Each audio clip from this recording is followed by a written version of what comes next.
हरिओम नमस्कार, जय श्री कृष्ण, राधे राधे सभी भक्तों को। कार्तिक मास के महात्म्य का तीसरा अध्याय।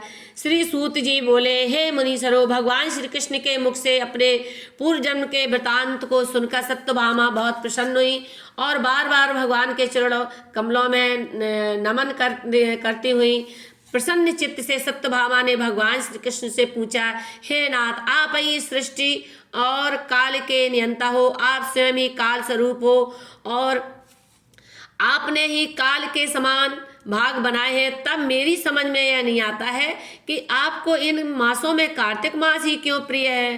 कार्तिक ही को आप सर्वश्रेष्ठ कहते हो। समस्त तिथियों में एकादशी आपको क्यों प्रिय है, कृपया इस भेद को कहें। भगवान श्री कृष्ण बोले, हे प्रिय, तुम्हारे प्रश्न उत्तम है। इस विषय में तुम एक इतिहास सुनो। महाराज बेन के पुत्र पृथु ने महर्षि नारद से यही प्रश्न किया था। तब नारद जी कार्तिक मास की श्रेष्ठता वर्णन करते हुए बोले, प्राचीन काल में सागर का पुत्र शंख नामक राक्षस महाभयंकर और प्रलयकारी हुआ। उसने अपने बल से तीनों लोकों को जीत डाला। उसने समस्त देवताओं को हराकर भगा दिया और स्वर्ग पर अपना अधिकार स्थापित कर लिया। वह स्वयं ही इंद्र बन बैठा। उसके भय से भयभीत होकर समस्त देवता अपने परिवार सहित भागकर वन की कंदराओं में जा छुपे।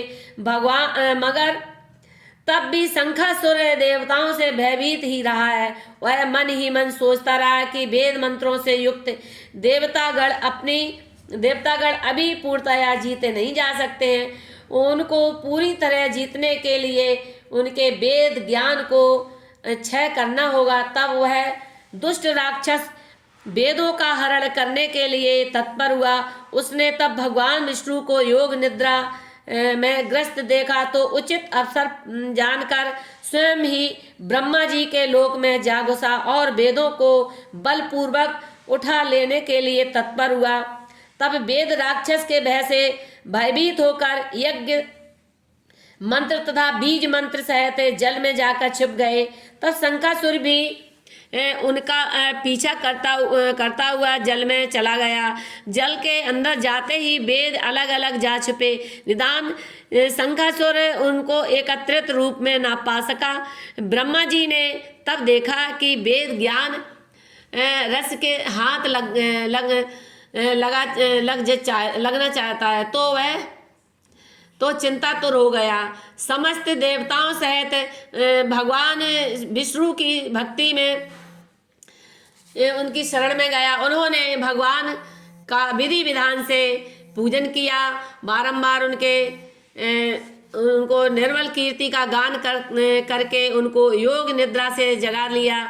भगवान ने नेत्र खोलकर जब ब्रह्मा जी सहित समस्त देवताओं को अपनी शरण में पड़ा देखा तो उनका मंगल करने की इच्छा से मुस्कुराते हुए बोले, हे सुरो, मैं तुम्हारी भक्ति पूजन और स्तुति से प्रसन्न हूँ और शीघ्र ही तुम लोगों की मनोकामना को पूर्ण करूँगा। तुम उस दुष्ट राक्षस का भय मत करो।